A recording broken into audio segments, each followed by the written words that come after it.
আসসালামু আলাইকুম দর্শক সকলকে স্বাগত জানাই আগুয়ান ৭১ আয়োজিত তরুণদের বাংলাদেশ ভাবনা অনুষ্ঠানে। আশা করি সকলে ভালো আছেন, সুস্থ আছেন। তরুণরা বাংলাদেশকে নিয়ে কি ভাবছে, ৫০ বছরে আমাদের প্রাপ্তি, আমাদের প্রত্যাশা, কেমন বাংলাদেশ চাই, এসব নিয়ে আলোচনা করব। সেসব কিছু তরুণদের নিয়ে যারা নিজেদের সাধ্যমতো মানুষের জন্য বিভিন্ন কার্যক্রম করছেন। দর্শক, আজকে আমাদের সাথে ৩ জন তরুণ সংগঠন যুক্ত হচ্ছেন, জানবো বাংলাদেশ নিয়ে তাদের কি ভাবনা। দর্শক, ডু ফর বাংলাদেশ থেকে আমাদের সাথে যুক্ত হচ্ছেন এইচ এম মারজান, সংগঠন ট্রাই থেকে আমাদের সাথে যুক্ত হচ্ছেন Hasib Ahmed, Come for road Child CRC Khulna বিশ্ববিদ্যালয় শাখা থেকে যুক্ত হচ্ছেন অনির্বাণ দাস। আপনাদের সকলকে স্বাগত জানাই আমাদের অনুষ্ঠানে। আশা করি সকলে ভালো আছেন, সুস্থ আছেন।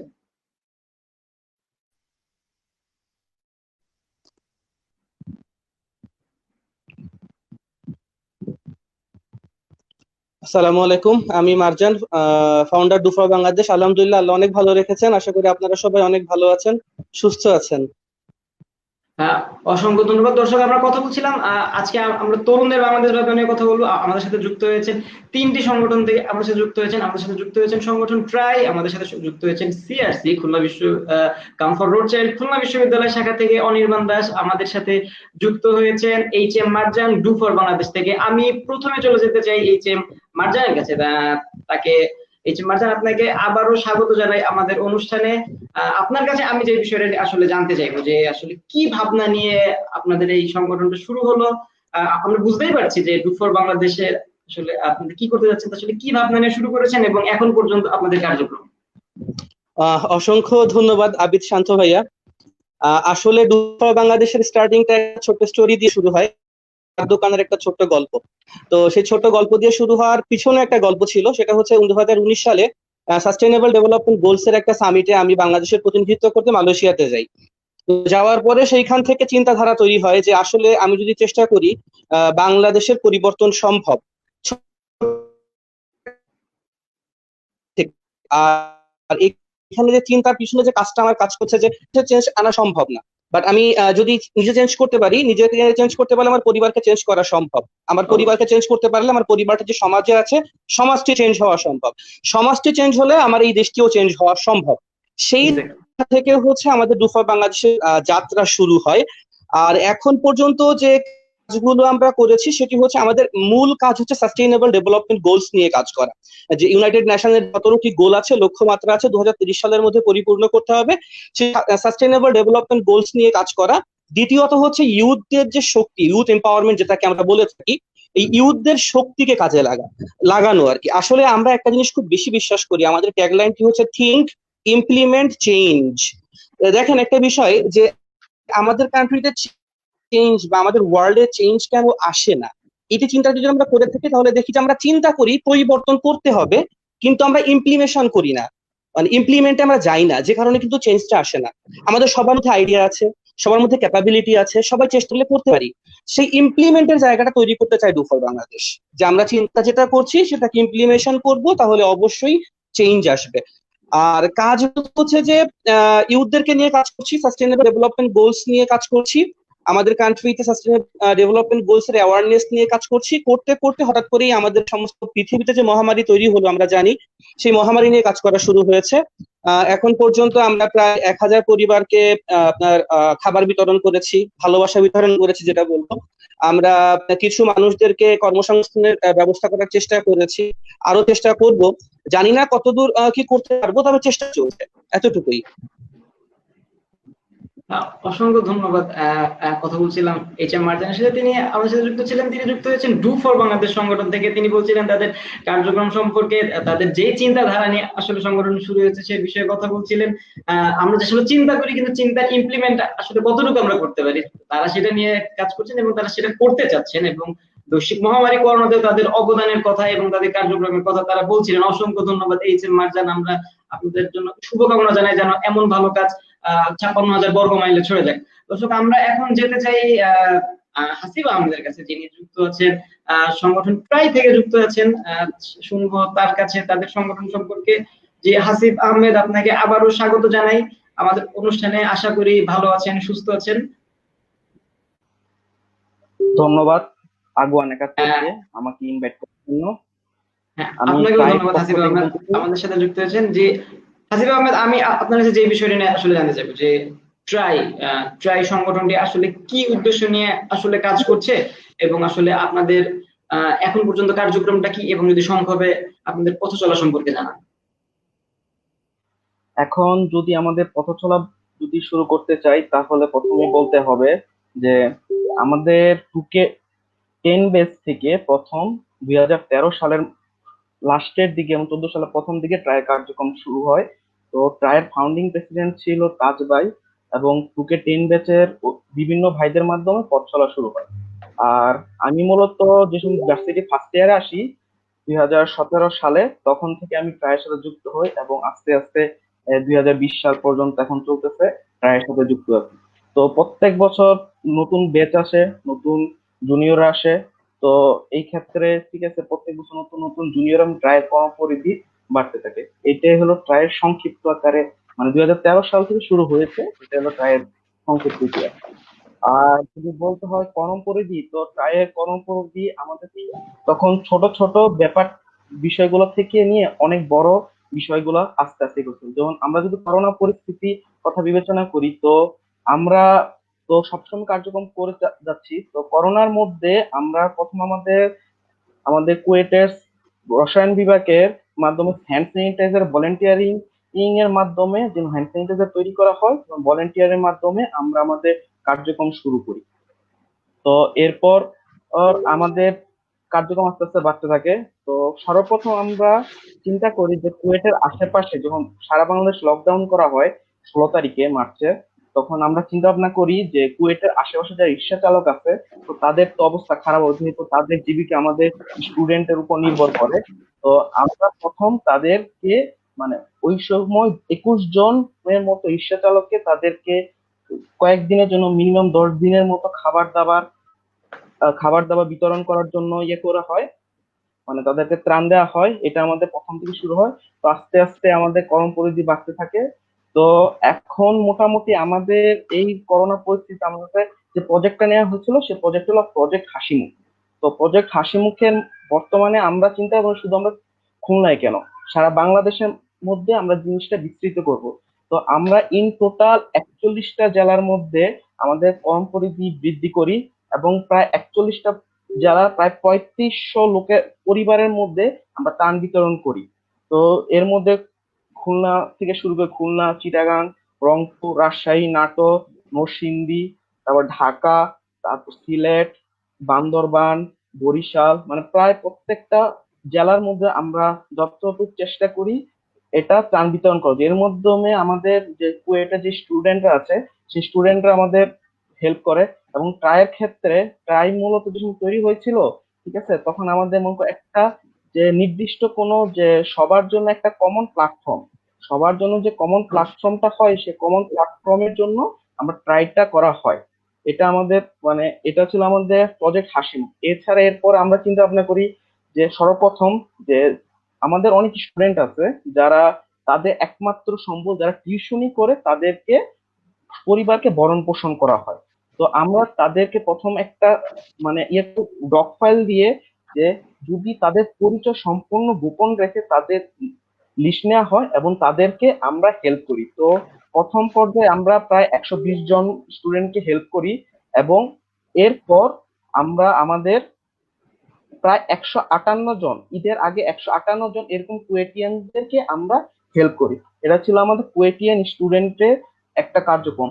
এরপর আমাদের আরেকটা কার্যক্রম ছিল, ও যে কুয়েটের যে যাদের কুয়েটের উপর নির্ভরশীল, যেমন কুয়েটের যারা বিভিন্ন টঙের মামা, ফুলবাড়ি গেট, পকেট গেট, তাদের লিস্ট নেওয়া হয়। প্রায় তাদের 92 জনের মতো লিস্ট করা হয়। 92 জনের মতো লিস্ট করার পরে তাদেরকে আমরা প্রায় 1000 থেকে 2000 মধ্যে যার যত সমস্যা আছে সব বিবেচনা করে তাদেরকে প্রাথমিকভাবে দান করা, মানে হেল্প করা হয়। আসলে দান না, এটা আমাদের আসলে নিজেদের থেকে বিভিন্ন কার্যক্রম আমরা তাদেরকে হেল্প করছি। এটা ছিল আমাদের একটা কার্যক্রম। এরপর আমরা আরেকটা কার্যক্রম নেওয়া হয় যে আমাদের তো মধ্যবিত্ত, তারা তো ত্রাণ সব সময় পায় না। তো যেহেতু তারা ত্রাণ নিতে হাত পাততে পারে না, তো আমরা এরকম সম্পূর্ণ পরিচয় গোপন রেখে ট্রায়ের পেজের মাধ্যমে যে তাদের পরিবারের মধ্যে আমরা ত্রাণ বিতরণ করি। এটা ছিল আমাদের আরেকটা কার্যক্রম। এরপর কার্যক্রমের মধ্যে যদি আসি, তাহলে আরেকটা কার্যক্রম আছে। আমরা কুয়েটে প্রথমবারের মতো ট্রায়ের মাধ্যমে কুয়েটিয়ান জাকাত ফাউন্ডেশন তৈরি করি। জাকাত ফাউন্ডেশন তৈরি করার মাধ্যমে জাকাত ফাউন্ডেশন তৈরি করি এবং প্রায় 1,90,000 টাকা জাকাত দিই। 7টা পরিবারকে আমরা প্রায় স্বাবলম্বী করে তুলি। এর মধ্যে 6টা পরিবারকে সম্পূর্ণ স্বাবলম্বী করি, আর একজন পরিবার সে তাকে সুস্থ এবং তাকে চিকিৎসার জন্য আমরা অর্থটা ব্যয় করি। এটা ছিল আমাদের কুয়েটে একটা রীতিমতো কার্যক্রম। এরপর আসি কুয়েটে ইসি 17 ব্যাচের একজন স্টুডেন্ট, আমাদেরই বোন, নাম হলো মিম। তার হলো কিডনি ফেইলর। তো তার চিকিৎসার জন্য আমাদের প্রায় 25 লক্ষ টাকার মতো প্রয়োজন পড়ে। তো ওইটা আমরা ট্রায়ের মাধ্যমে প্রায় 5-6 দিনের মধ্যে প্রায় 25 লক্ষ টাকার মতো তাদের আমরা ম্যানেজ করে দিই। এরপর আরেকটা হলো আমাদের 23 মে আমাদের থেকে 16 ইলেকট্রিক্যালের শরীফ, সে রংপুরের তারাগঞ্জে সড়ক দুর্ঘটনায় মারা যায়। তো খুবই দুঃখজনক সে ঘটনা। তো সে খুবই গরিব এবং সে খুবই গরিব পরিবার থেকে আসে, এবং রীতিমতো সে তার পরিবার একমাত্র সম্বল ছিল। এবং তার মারা যাওয়াতে তার পরিবার একদম দুঃখের ছায়া নেমে আসে। তার বাবা কৃষক এবং সম্পূর্ণ স্বাবলম্বী না। তো এই ক্ষেত্রে তার পরিবারের জন্য আমরা বর্তমান রানিং টাকা কালেকশন করতেছে। তো প্রায় 15 লক্ষ মতো আমরা এস্টিমেট করেছি। তো আমরা চেষ্টা করতেছি তার যদি পুরোটা উঠে 15 লক্ষের মতো, তাহলে আমরা তাদের জন্য এরকম কি ব্যবস্থা করে দিতে যাতে তার পরিবার একদম সম্পূর্ণ যে স্বাবলম্বী হতে পারে। আমরা তো তাকে ফেরত আনতে পারবো না, কিন্তু তার পরিবারের যে ভরণ পোষণ সে জিনিসটা আমরা করতে পারবো। এছাড়া আমাদের বিভিন্ন কার্যক্রম চলতেছে, যেমন রিসেন্টলি উপকূলীয় এলাকায় ঘূর্ণিঝড় আমফানের যে ক্ষতিগ্রস্ত হয়েছে, তো সেই ক্ষেত্রে আমরা তাদেরকেও হেল্প করার চেষ্টা করতেছি। এছাড়া আমাদের আরেকটা নতুন একটা কার্যক্রম নিচ্ছি বর্তমানে, যে কোভিড-19 যে আমাদের কুয়েটিয়ানদের যাদের সমস্যা, সেহেতু কুয়েটের আমরা ট্রাই ড্রিম এবং কুয়েট অ্যালামনাই তাদের সহযোগী সব একসাথে মিলিত হয়েছে আমরা কুয়েটিয়ান হেল্প ডেস্ক করতেছি, যাতে করোনা রোগীর জন্য কোনো ইনফরমেশন বা কি দরকার প্রয়োজন আমরা কাজ করতেছি। কারণ এই নিয়ে তো আমাদের বাঁচতে হবে। তো এর সাথে আমরা কিভাবে ফাইট করবো, এটা আমাদের কার্যক্রম রিসেন্টলি একদম সংক্ষেপে কার্যক্রম আছে। অসংখ্য ধন্যবাদ। যে আসলে এই কার্যক্রম আসলে মোটেও সংক্ষিপ্ত ছিল না, আপনারা অনেক ধরনের কার্যক্রম করেছেন। হাসিব আহমেদ বলছিলেন যে ট্রাই সংগঠনের পক্ষ থেকে তারা করোনা সময়ে তারা বিভিন্ন কার্যক্রম করেছেন। তারা যেমন ত্রাণ দিয়ে মানুষের পাশে দাঁড়িয়েছেন। আসলে ত্রাণ শব্দটি তিনি যেমন উচ্চারণ করতে চান নেই বা চাচ্ছেন না, আমিও করতে চাই না, যে আসলে মানুষকে তার তার অসুবিধার সময় আসলে উপহার দিয়ে পাশে দাঁড়িয়ে সহযোগিতা করেছেন। তারা বিভিন্ন মানবিক কার্যক্রমের কথা তিনি বলেছেন। তিনি প্রজেক্ট হাসিমুখের কথা বলেছেন, খাদ্য সামগ্রীর দিয়ে সহায়তার কথা বলেছেন। অসংখ্য ধন্যবাদ। হাসিব আহমেদ যুক্ত হয়েছিলেন ট্রাই সংগঠন থেকে। দর্শক, আরেকটি ছোট পরিচয় হয়তো বা দেওয়া হয়নি, যে আসলে তিনি হচ্ছে ট্রাই সংগঠনটি আসলে তিনি যেমন বলছিলেন, যেমন কুয়েটের একটি সংগঠন, তারা তাদের বিশ্ববিদ্যালয় পড়ুয়া ছাত্রছাত্রীদের যেমন সহযোগিতা করছেন, ঠিক একইভাবে তাদের আশেপাশে যেমন সমাজে যারা বসবাস করছে তাদেরকেও তারা বিভিন্নভাবে সহযোগিতা করেছেন, তেমনটাই বলছিলেন হাসিব আহমেদ। দর্শক, আমরা এখন যেতে চাই, আমাদের সাথে আরো একজন যুক্ত আছেন। তিনি হচ্ছে Come for road Child, CRC যে সংগঠন নামে আমরা সংক্ষেপে পরিচিত, খুলনা বিশ্ববিদ্যালয় শাখার অনির্বাণ দাস আমাদের সাথে যুক্ত হচ্ছেন। অনির্বাণ দাস, আপনাকে স্বাগত জানাই। আমরা আশা করি আপনি আমাকে শুনতে পাচ্ছেন।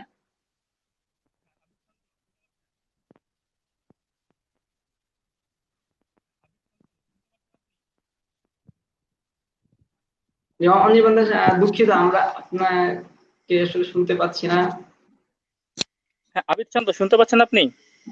হ্যাঁ জি, অনির্বাণ জি, আপনাকে অসংখ্য ধন্যবাদ আমাদের সাথে যুক্ত হওয়ার জন্য। যে নেটওয়ার্কে এমন সমস্যা থাকার কারণে আপনি আমাদের সাথে যুক্ত হয়েছেন, অসংখ্য ধন্যবাদ। যে আমি যে বিষয়টা নিয়ে আপনাকে যে প্রথমে আসতে চাইবো, যে আসলে সিআরসি সংগঠন বা come for road child, Khulna বিশ্ববিদ্যালয় শাখা বলি, বা আপনাদের যেহেতু শাখার কথা বলছেন, আপনাদের আরো অনেক শাখা আছে। তো আসলে এই সংগঠনটির আসলে প্রয়োজন কেন হলো, বা একই সাথে যদি আপনাদের এখন পর্যন্ত কার্যক্রমটি বলতেন, অনির্বাণ দাস। আচ্ছা, কামফা রুট চাইল্ড আমাদের একটি স্লোগান আছে, সেটা হচ্ছে থেকে একসাথে যুক্ত, করব পৃথিবী পথশিশু মুক্ত। তো আমাদের মূল ইচ্ছাটাই হচ্ছে আমরা পুরো বিশ্বটাকে পথশিশু মুক্ত করতে চাই। তো আমরা সেক্ষেত্রে আমাদের দেশ থেকে আমরা কার্যক্রমটা শুরু করছি। আমাদের খুলনা বিশ্ববিদ্যালয় শাখার আমাদের একটা স্কুল আছে, যেটি আমরা 2018-তে খুলনা বিশ্ববিদ্যালয় অফিসার আবাসিক এলাকায় প্রতিষ্ঠিত করি স্কুলটা। সেখানে আমাদের বর্তমানে 35 জনের মতো শিক্ষার্থী আছে। তারা প্রাইমারি থেকে মাধ্যমিক এবং শিশু শ্রেণীর শিক্ষার্থী। তো এদেরকে আমরা প্রতিদিন বিকালে পড়াই, সপ্তাহে 6 দিন। তারা যখন স্কুল করে আসে তারপরে আমরা তাদেরকে পড়াই। আর তার ভিতরে সপ্তাহে একদিন আমরা তাদেরকে চিত্রাঙ্কন প্রতিযোগিতা বলেন বা অন্য যে খেলাধুলার ভিতরে আমরা রাখি, যাতে তারা স্ব-শিক্ষা কার্যক্রমের দিকে আগ্রহী হয়। এই দিকটা আমরা চেষ্টা করি। আমরা মেডিকেল ক্যাম্প করেছি, আমরা কুইজ প্রতিযোগিতার আয়োজন করেছি। তো এভাবে আমরা আমাদের সংগঠনটাকে এগিয়ে নিয়ে আমরা কখনো বুঝতে দিই না যে তারা স্কুলে আসছে। আমরা চেষ্টা করি খেলাধুলার মাধ্যমে আমরা তাদের সঙ্গে খেলাধুলা করি। তো আমরা সবসময় চাই তারা। অনির্বাণ দাস, আপনাকে আমরা শুনতে পাচ্ছি না আসলে আগে। শুনতে পাচ্ছেন?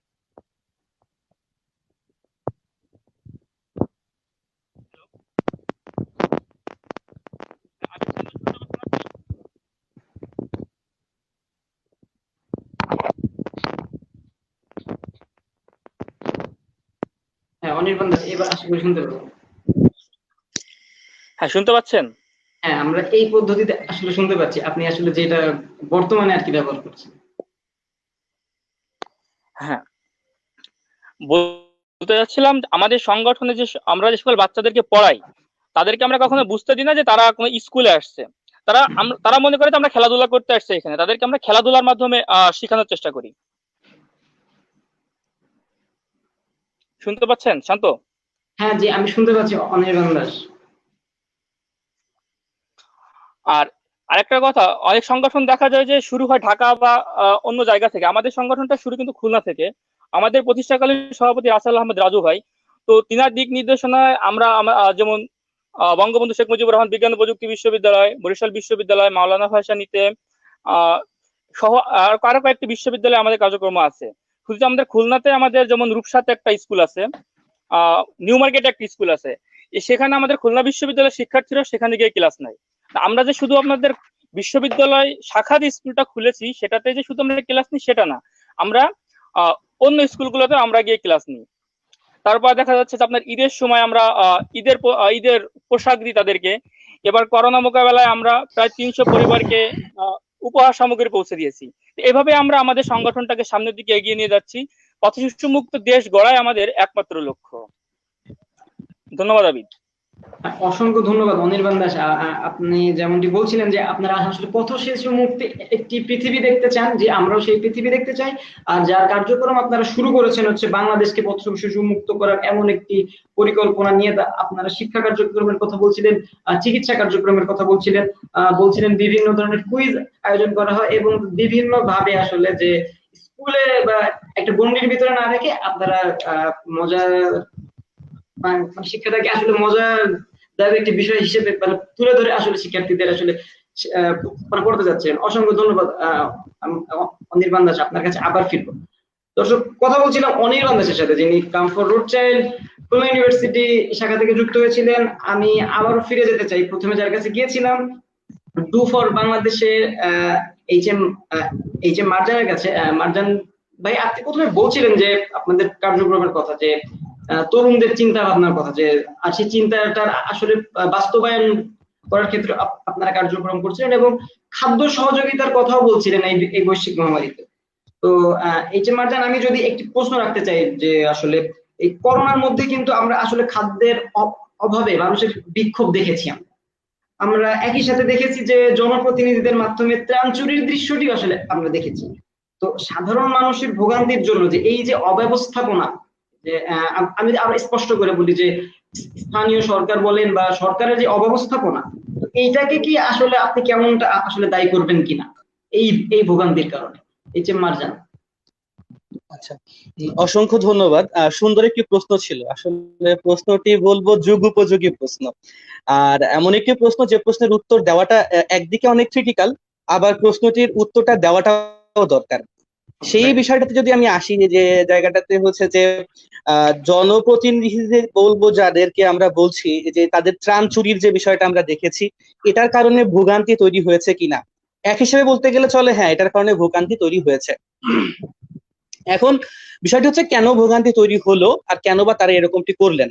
আসলে কেন তারা এরকমটি করলেন এটা সম্পূর্ণ তাদের ব্যক্তিগত ব্যাপার, তাদের মানে মানবতার ব্যাপার বলতে পারেন, মানবিক মূল্যবোধের কথা বলতে পারেন, সেই জায়গা থেকে তারা করেছে। কিন্তু একটা জিনিস খেয়াল করে দেখেন যে বর্তমানে এই করোনা পরিস্থিতিতে এসে বাংলাদেশে যতগুলো অর্গানাইজেশন কাজ করেছে, একটি ছোট জায়গা থেকে শুরু করে বৃহৎ পরিসর পর্যন্ত, not only organization but also বাংলাদেশে কিন্তু একজন সাধারণ মানুষও কাজ করেছে বা মানুষকে সহযোগিতার চেষ্টা করেছে। সেই জায়গা থেকে যখন আমরা কাজ করেছি তারপরও কিন্তু আমাদের সামনে অভাব জিনিসটি চলে এসেছে, কোনো না কোনো ভাবে চলে এসেছে। যদি এই জনপ্রতিনিধিরা যে কাজগুলো করেছেন, সবাই করেননি, হাতে গোনা অল্প কয়েকজন করেছেন, তারা যদি এই কাজগুলো না করতেন তাহলে হয়তো অভাবটি আমাদের সামনে আসতো, অভাবটি আসতো বলবো আমি, কিন্তু যেভাবে এসেছে অতটা আসতো না, কিছু হলেও কম আসতো। এই কাজটি করা তাদের জায়গা থেকে একেবারেই ঠিক হয়নি। দ্বিতীয়ত ব্যাপার হচ্ছে জনপ্রতিনিধিদের কিন্তু মূল দায়িত্ব ছিল এই মানুষদেরকে সহযোগিতা করা। আজকে এই সহযোগিতার দাবিদার কিন্তু আপনি, এই সহযোগিতার দাবিদার কিন্তু আমি বাংলাদেশের একজন নাগরিক হিসাবে, এই সহযোগিতার দাবিদার কিন্তু বাংলাদেশের 16 কোটি মানুষ সবাই। তো সেই জায়গা থেকে জনপ্রতিনিধিরা কিন্তু কাজটি ঠিক করেননি। দ্বিতীয়ত ক্ষেত্রে যদি আমরা চিন্তা করি যে এই অর্গানাইজেশন গুলো ব্যক্তি উদ্যোগে সামাজিক ভাবে যে কাজগুলো করেছে, আমাদের একটু চিন্তা করি এই কাজগুলো যদি অর্গানাইজেশন গুলো না করতো তাহলে দেশের বর্তমান অবস্থা কোথায় গিয়ে দাঁড়াতো। এই জিনিসগুলো কিন্তু জনপ্রতিনিধিরা একবারের জন্য চিন্তা করেননি। হ্যাঁ, চিন্তা না করে কিন্তু তারা কাজগুলো করেছেন। একটু জাস্ট চিন্তা করে দেখেন, কোনো অর্গানাইজেশন নেই বাংলাদেশে, কোনো মানুষও ব্যক্তিগতভাবে সহযোগিতা করছে না। Each and everything is depends on যে আমাদের যারা জনপ্রতিনিধি আছে এদের উপরে নির্ভর করছে। সেই জায়গা থেকে বর্তমান দেশে যে জিনিসগুলো আমরা যে চিত্রগুলো দেখেছি, সেই চিত্রগুলো যদি হতো তাহলে দেশের বর্তমান অবস্থা কোথায় যেত। তাহলে এক হিসেবে বলা যায় যে আমরা যারা অর্গানাইজেশন করছি বা আমরা যারা ব্যক্তিগতভাবে সহযোগিতা করছি, আমরা কিন্তু একদিক থেকে জনপ্রতিনিধিদেরকে সেভ করে দিয়েছি, বলতে গেলে বলা যায় যে আমরা একদিক থেকে জনপ্রতিনিধিদেরকে সেভ করে দিয়েছি। অন্যদিক থেকে আমরা কিন্তু তাদেরকে সেভ করিনি, আমরা কিন্তু তাদেরকে একটা শিক্ষাও দিয়েছি যে আপনাদের কিছু জিনিস শেখা উচিত আমাদের জায়গা থেকে। আপনাদের পাওয়ার আছে, আপনাদের ক্ষমতা আছে, আর্থিক ক্ষমতা হোক, সামাজিক ক্ষমতা হোক, রাজনৈতিক ক্ষমতা হোক, সেই ক্ষমতাগুলোর ব্যবহার না করে আপনারা সেই ক্ষমতাগুলোর অপব্যবহার করেছেন। যে জায়গা থেকে একটা অর্গানাইজেশন বলেন বা একটা ব্যক্তি মানুষ বলেন, সেই মানুষটা কিন্তু ততটা ক্ষমতা নেই যতটা ক্ষমতা তাদের ছিল, তারপরেও এই মানুষগুলো কাজ করেছে। সুতরাং আমাদের যদি ক্ষমতা থাকতো বা অর্গানাইজেশন গুলো যদি ক্ষমতা থাকতো, এই মানুষগুলো যদি ক্ষমতা থাকতো, যে ক্ষমতাটা তাদের আছে, তাহলে এই মানুষগুলো কতটা চেঞ্জ আনতে পারতো। এই জিনিসটা কিন্তু তাদেরও একটা শেখার বিষয় আমাদের কাছ থেকে। তৃতীয়ত আরেকটা ব্যাপার বলবো যে আমরা যে অর্গানাইজেশন গুলোর কাজ করছি, যে তরুণ মানুষগুলো কাজ করছে বাংলাদেশকে নিয়ে, আজকের যে জনপ্রতিনিধিরা এদের কাছ থেকে আমাদের একটা জিনিস শেখার আছে। যে জিনিসটি হচ্ছে এই মহামারীতে আমরা দেখছি তারা কিভাবে কারাপশন করছে, তারা কিভাবে মানে অরাজনৈতিক কাজ, মানে তারা কিভাবে এই কাজগুলো করছে। সেই জায়গা থেকে আমরা যদি ফিউচারে, আমাদের এই অর্গানাইজেশন গুলোই কিন্তু ফিউচার, আমাদের এই তরুণই কিন্তু আগামীর ভবিষ্যৎ আমরা বিশ্বাস করি। সুতরাং এই ভবিষ্যৎ যখন আগামীতে আমাদের হাতে ক্ষমতা আসবে, বলবো না যে পার্সোনালি আমার হাতে বা আমাদের হাতে, কোনো তরুণ কিন্তু আগামীকাল তরুণদের হাতে।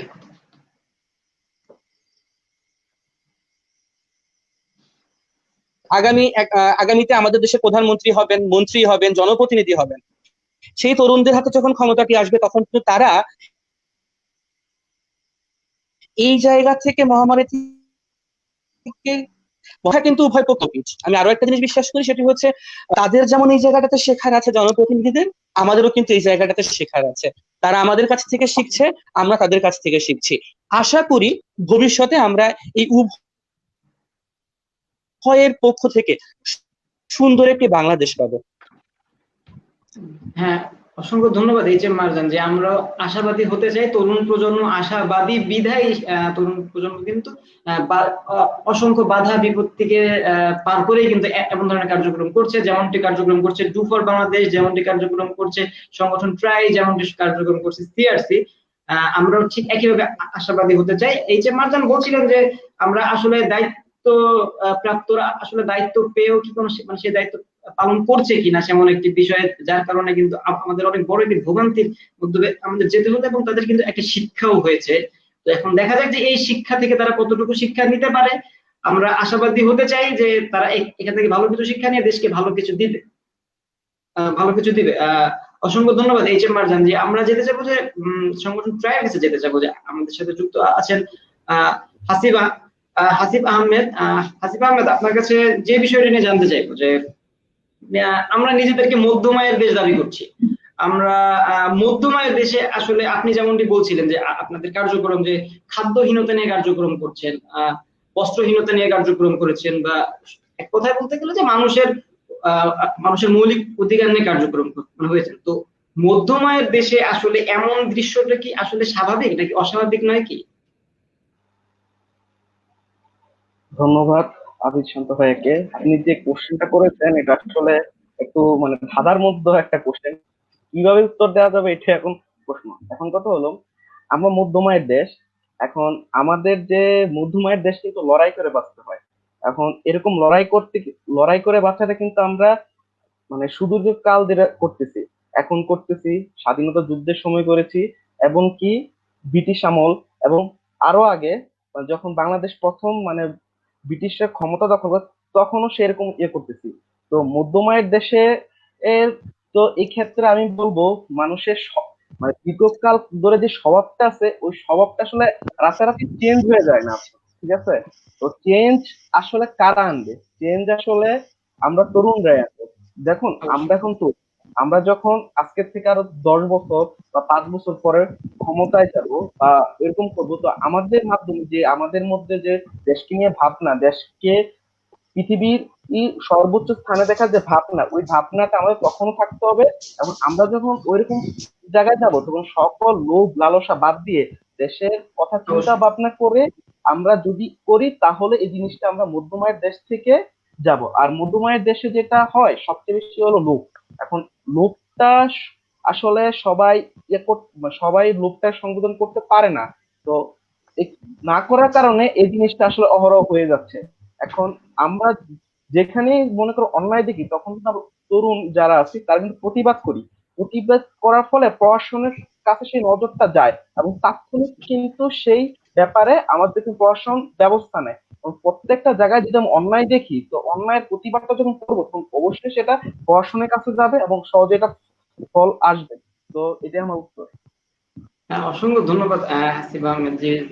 যেমনটি বলছিলেন যে আসলে তরুণরা যখন দায়িত্বে যাবে বা তরুণরা যেদিন আসলে বাংলাদেশের হাল ধরবে, এই আগামী তরুণরাই সেই হালটা ধরবে, যে তখন যেন আমাদের এমন ভোগান্তি আশা করি পোহাতে হবে না।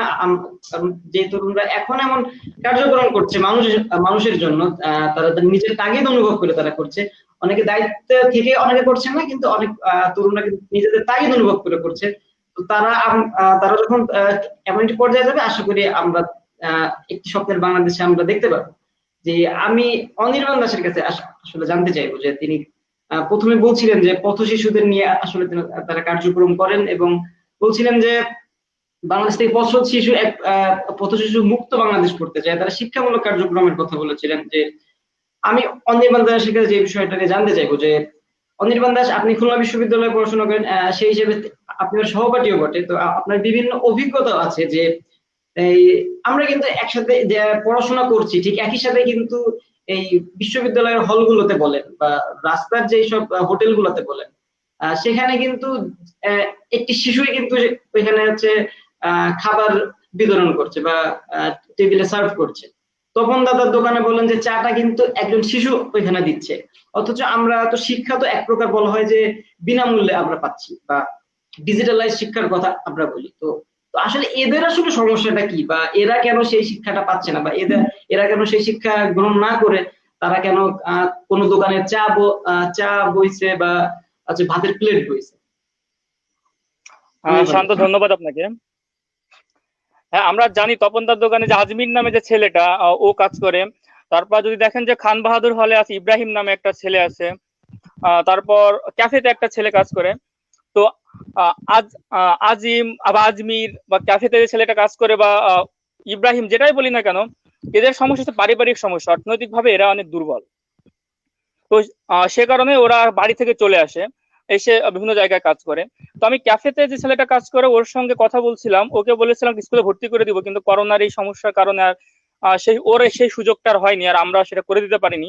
তো ওর অর্থনৈতিকভাবে অনেক সমস্যা। ক্লাস 9-এ পড়তো, তারপর থেকেই ওর পড়াশোনাটা বন্ধ। তো এদের সবকিছু দেখলাম শেষ পর্যন্ত আসলে এদের অর্থনৈতিক সমস্যাটা অনেক বেশি। আর অন্য জায়গায় যখন আমরা দেখি যে রাস্তাঘাটে যে অনেকে ভ্যান চালাচ্ছে, রিক্সা চালাচ্ছে বা ফুল বিক্রি করতেছে, তো এদের সঙ্গে কথা বলে যেটা জানতে পেরেছি, এদের অনেকের কারো বাবা নেই বা কারো মা নেই। তো অর্থনৈতিকভাবে অসচ্ছল, এর কারণে এরা আসলে রাস্তায় কাজ করে, ফুল বিক্রি করে বা অন্যান্য কাজ করে। তো এদেরকে যখন আবার একটা জিনিস দেখা যায়, এদেরকে যখন বলি যে আসো তোমাদেরকে আমি স্কুলে ভর্তি করি, পড়াশোনা করাই, কিন্তু এরা আবার না না করে। এই একটা জিনিস দেখেছি, আসলে এরা পড়াশোনা করতে চায় না, কারণ এদের খাদ্য প্রয়োজন। যদি খাদ্য না পায় তাহলে এরা বাঁচবে কিভাবে? যদি আসলে খাদ্যের যে সংস্থানটা যদি আমরা করতে পারতাম এদের জন্য, তাহলে এদেরকে পড়াশোনার দিকে নিয়ে আসতে পারতাম বলে আবিদ আমি মনে করছি। অসংখ্য ধন্যবাদ যে আমাদের সাথে যারাই যুক্ত হয়েছেন তাদের বিভিন্ন কার্যক্রমের কথা বলছেন, এবং আমি একই সাথে বলতে পারি যে এই সময়ে যদি সামাজিক সংগঠনগুলো যদি পাশে না দাঁড়াতো মানুষের, তো আমি মনে করছি যে দেশের লক্ষ লক্ষ মানুষ যে কি পরিমাণ খাদ্যের অভাবে ভুগত, সেটা আসলে কল্পনাও করা যায় না। যেমনটি কার্যক্রম পরিচালনা করেছেন এইচ এম মারজান, তাদের সংগঠন ডু ফর বাংলাদেশ থেকে, ট্রাই সংগঠন থেকে হাসিব আহমেদ করেছেন, এবং সিআরসি থেকে অনির্বাণ দাস করেছেন। যে আপনাদেরকে স্যালুট জানাই যে দেশের এমন একটি পরিস্থিতিতেও আপনারা আপনাদের সর্বোচ্চ উজাড় করেই সকলের পাশে দাঁড়িয়েছেন। যে আমরা কথা বলছিলাম সামাজিক সংগঠনের বিভিন্ন কার্যক্রম নিয়ে। তো আমরা জানি যে প্রত্যেকটা সংগঠন বা প্রত্যেক কার্যক্রমের বিভিন্ন ধরনের অভিজ্ঞতা থাকে, যে কখনো সেই অভিজ্ঞতাটা মধুর হয়ে দাঁড়ায়, কখনো আবার সেই তিক্ত অভিজ্ঞতাও কিন্তু আমাদেরকে ফেস করতে হয়। তো আমি সেই দুটি অভিজ্ঞতাই আসলে জানতে চাইবো এই যে মারজান আপনার কাছে, যে আপনি প্রতিনিধিত্ব করছেন ডু ফর বাংলাদেশ, যে এই সংগঠন করতে গিয়ে আসলে আপনাদের ভালো অভিজ্ঞতা অনেক হয়েছে, আশা করি এটা কোনো সন্দেহ নেই। আসলে ভালোর পাশাপাশি খারাপ কোন অভিজ্ঞতা থাকলে সেটাও আসলে আপনি কিভাবে দেখছেন বা কেমনটি আসলে আপনারা ফেস করেছেন? অসংখ্য ধন্যবাদ। সুন্দর একটি প্রশ্ন ছিল। আসলে ভালো অভিজ্ঞতা এবং খারাপ অভিজ্ঞতা, ভালো অভিজ্ঞতাতে একটু পরে আসবো, তার আগে একটু খারাপ অভিজ্ঞতাতে অবশ্যই। আসি। প্রথমে অর্গানাইজেশনাল দিক থেকে যদি আমি খারাপ অভিজ্ঞতার কথা বলি, তাহলে যে আমি আগেই বলছিলাম যে সাস্টেইনেবল ডেভেলপমেন্ট গোলে আমাদের কাজ করতে হয়, বেসিক কাজ হচ্ছে আমাদের সাস্টেইনেবল ডেভেলপমেন্ট গোলস। তো এবছরের একটি ছোট অভিজ্ঞতা বললে আপনারা বুঝতে পারবেন যে আমাদের কি অবস্থা আসলে। এবছরের জানুয়ারিতে আমাদের মালয়েশিয়াতে একটি সামিট ছিল, গ্লোবাল গোল সামিট 2020। এটা কুয়ালালামপুরে হয়েছিল, এবং সেখানে হচ্ছে আমাদের ডু ফর বাংলাদেশ থেকে 8 জনের একটি প্রতিনিধি দল বাংলাদেশের প্রতিনিধিত্ব করতে সেখানে আমরা অংশগ্রহণ করেছিলাম। তো শিক্ষাটি কোথায়, মানে খারাপ অভিজ্ঞতাটা আসলে কোথায়? এয়ারপোর্ট ইমিগ্রেশন ফেস করি। ইউ ক্যান্ট বিলিভ দ্যাট যে যেখানে সাস্টেইনেবল ডেভেলপমেন্ট গোলস নিয়ে ইউনাইটেড নেশন কাজ করছে, আমাদের গভর্নমেন্টকে প্রেসারাইজ করা হয়েছে কাজ করার জন্য, সমস্ত ওয়ার্ল্ড কাজ করছে, সেইখানে ইমিগ্রেশন অফিসার আমাদেরকে কোশ্চেন ছিল, is sustainable development goals a company, মানে সাস্টেইনেবল ডেভেলপমেন্ট গোল কি একটা কোম্পানি, এরকম একটা কোশ্চেন আমাদের ফেস করতে হয়েছিল। ইভেন তারা আমাদের ইমিগ্রেশন আটকিয়ে দিয়েছিল, যে তারা আমাদেরকে মালয়েশিয়াতে যেতে দিবেন না। তাদের মনে হচ্ছিল আমরা ওয়ার্কার হিসাবে মালয়েশিয়াতে যাচ্ছি, আমরা আর ব্যাক করবো না। তারপরে যেহেতু আমাদের কাছে ইচ্ছা, আমরা যখন ইমিগ্রেশনের হায়ার অফিসারের কাছে ফেস করি, তখন তিনি আমাদেরকে পারমিশন দিয়েছিলেন।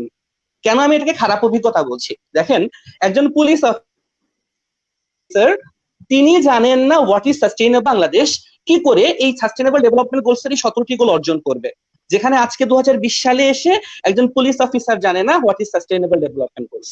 আমি যখন কাজ করতে নেমেছি, আমি দেখেছি একজন টিচার তিনি শুধু জানেন সাস্টেইনেবল ডেভেলপমেন্ট গোলস হচ্ছে ইউনাইটেড নেশনের 17টি গোলের একটি লক্ষ্যমাত্রা।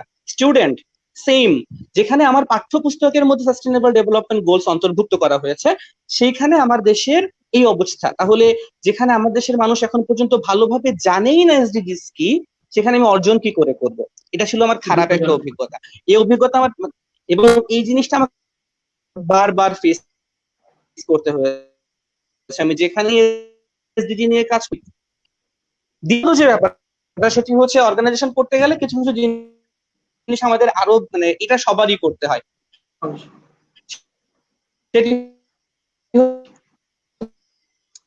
হচ্ছে নেতা হয়ে গেছো,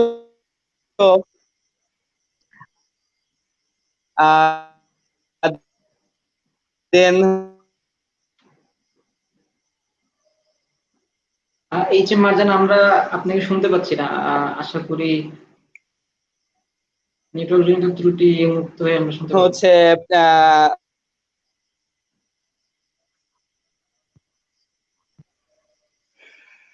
এইচ এম মারজান, আপনার মাঝে কিছু কথা হ্যালো, আমরা, হ্যাঁ হ্যাঁ যে, হ্যাঁ এখন শুনতে পাচ্ছি। আমরা আসলে কিছু কথা হ্যাঁ হ্যাঁ আসলে হ্যাঁ, মিস করে আচ্ছা আচ্ছা, গেছি। ধন্যবাদ।